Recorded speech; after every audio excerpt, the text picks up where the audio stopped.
Israeli ও মার্কিন আগ্রাসনের জবাবে যেভাবে আঘাত হেনেছে ইরানের অ্যারোস্পেস ফোর্স তা শুধু সামরিক প্রতিক্রিয়া নয়, বরং এক কৌশলগত বার্তা ছিল। শত্রুর মাথা ও হাত কেটে দিয়েছে আমাদের ক্ষেপণাস্ত্র, এমনই মন্তব্য করেছেন ইরানের সশস্ত্র বাহিনীর প্রধান major general Abdur Rahim Musavi. সোমবার তিনি IRGC অ্যারোস্পেস ইউনিট পরিদর্শনে গিয়ে এসব কথা বলেন।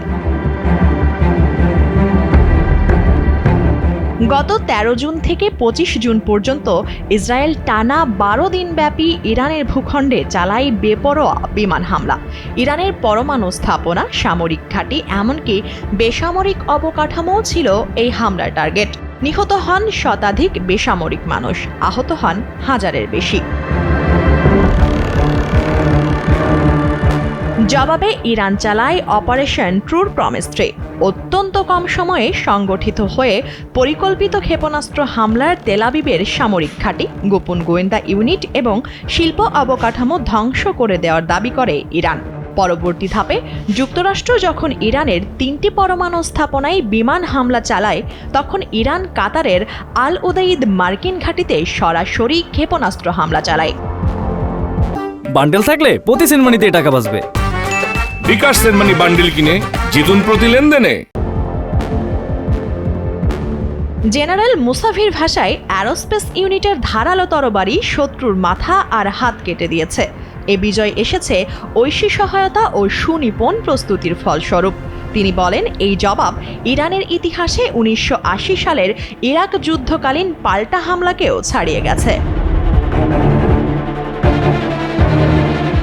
এই অভিযানের কাঠামো আর কার্যকারিতা নিয়ে বিস্তারিত প্রতিবেদন পেশ করেন IRGC অ্যারোস্পেস ফোর্সের প্রধান ব্রিগেডিয়ার জেনারেল মাজিদ মুসাভি।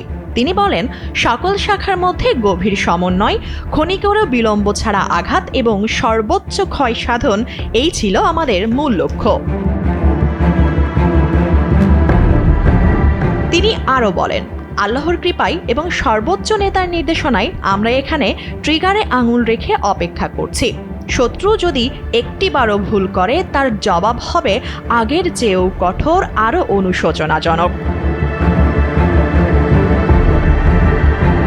বিশ্লেষকদের মতে ইরানের প্রতিক্রিয়া ছিল শুধু প্রতিশোধ নয়, বরং ছিল এক গভীর বার্তা।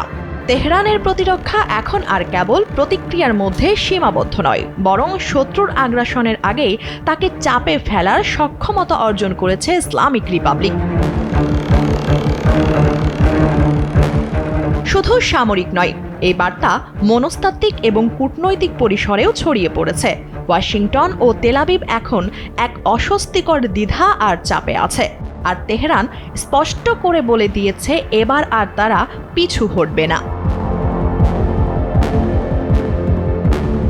এই পরিস্থিতিতে নতুন করে প্রশ্ন উঠছে, যুক্তরাষ্ট্র ও তার মিত্ররা কি ইরানের এই কঠোর জবাবকে ভবিষ্যতের কূটনৈতিক পথ হিসেবে বিবেচনা করবে, নাকি ভুল করে আরেকটি সংঘাতের দ্বার খুলে দেবে, যার পরিণতি হতে পারে আরও ধ্বংসাত্মক?